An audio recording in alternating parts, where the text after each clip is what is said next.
Clash at the Coliseum, a mere days away. Figured now would be a good time to go ahead and go over all the driver changes that we had for the 2025 for the upcoming 2025 season.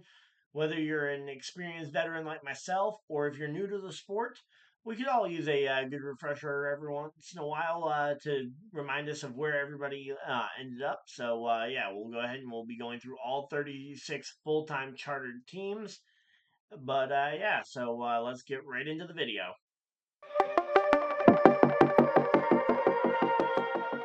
Alright, so it seems fitting to start off this new season right where last season ended off with the reigning, defending, three-peating championship team, and that is Team Penske, who, for the mothership, are rolling out the exact same roster of Austin Cindric in the 2, Blaney in the 12, and obviously defending champion Joey Logano.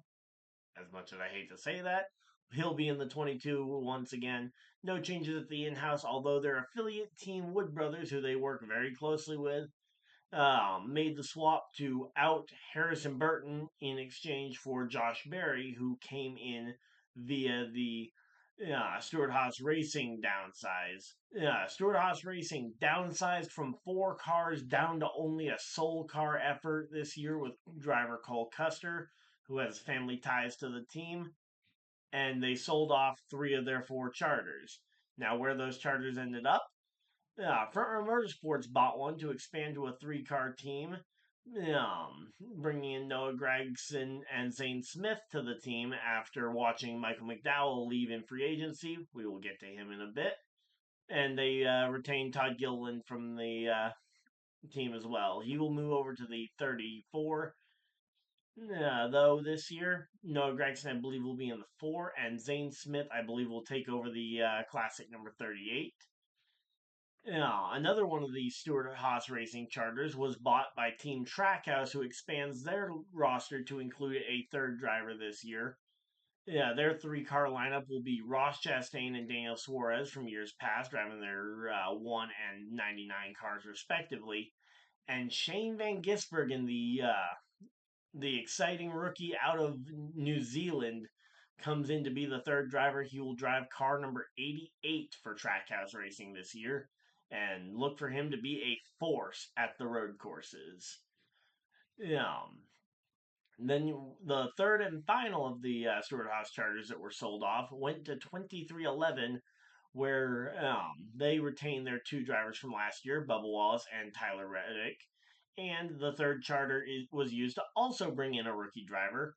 This time it was Riley Herbst who got the number 35 car for the 2311 team, which is co-owned by Michael Jordan. Then we'll go ahead and get into a couple of the more boring teams that made no roster changes, although I don't really think most of these teams needed a roster change. I think for the most part, their lineups actually make sense to stay the same. All their drivers, I believe, are locked in for the next 2 seasons minimum. You've got Kyle Larson in the 5. You've got Chase Elliott in the 9. You've got William Byron driving the number 24, and you've got and then you've got Alex Bowman driving the number 48, rounding out Hendrick's 4-car lineup.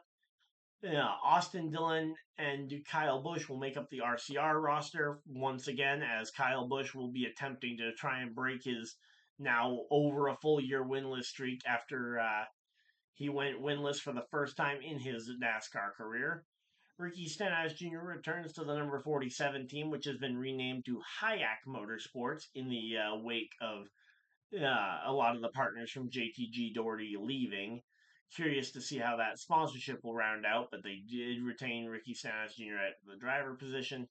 And then the final team with no driver changes in their roster for the new year is Legacy Motor Club, who at the full-time position will retain both John Hunter Nemechek and Eric Jones driving cars 42 and 43 respectively, as former Cup Series champion Jimmy Johnson will be driving a 3rd car part-time, but he has also been named the majority owner of that team now. Heading into some of the more minor changes, we have Colleague Racing and we have Colleague Racing, who brought in both Ty Dillon and made H.J. Allmendinger a full-time driver. Allmendinger, it made sense. He proved himself for a couple of years in the Xfinity Series, as well as a mainstay of the Cup program as a rotational driver the last couple of years. Ty Dillon probably brought in for the money, but he's a solid driver as well, and hopefully he can rack together a top 25 points finish. Yeah, Spire Motorsports also having a couple of change-ups. They picked up Justin Haley midway through last year with a mid-season trade where they managed to get rid of Corey LaJoie and instead got Justin Haley. They also retained Carson Hocevar, their hot shot rookie from last year.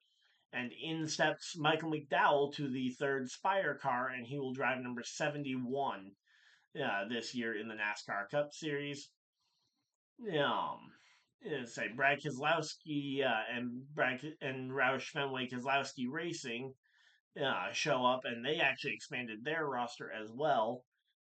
Brad Keselowski and Chris Buescher retain their rides at the 6 and 17 respectively, and they have added Ryan Preece in a third car, driving car number 60, using a charter that they acquired by buying one of Rick Ware's charters, which leaves Rick Ware with a single car operation with Cody Ware in the driver's seat.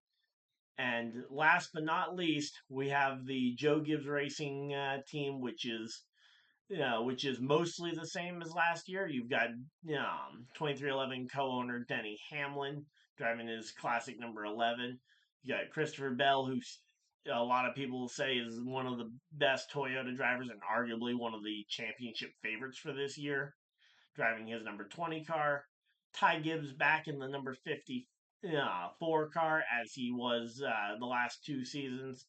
And the new driver over at Joe Gibbs, if Christopher Bell didn't break it already in the middle of the season, it will be Chase Briscoe driving the number 19 as Martin Truex Jr. exits that role and retires as a full-time driver. So he's looking forward to retirement, although he's already coming out of retirement for the Daytona 500. So that will be your full 36 car roster here of the charter teams as we get ready for this upcoming NASCAR Cup Series season. Hopefully you guys will enjoyed this video. If you guys did, feel free to leave a like, subscribe if you guys are new, so you guys don't miss any future videos or live streams. Again, I will be live for the Bowman Gray Clash at the Coliseum this weekend. Also, I've got one other thing I want to announce, which we will go ahead and send to now. The NASCAR season is almost here, and I've got something special for all you race fans out there to celebrate the start of the racing season here on my YouTube channel. I'm going to be hosting a giveaway where we will be giving away one lucky winner will win a 2025 diecast of a driver of their choosing. 3 others will win a 1/64 scale car, and as someone who recently picked up an older paint scheme of one of my favorite drivers, I can say having a diecast of your favorite driver is one of the coolest things in the world.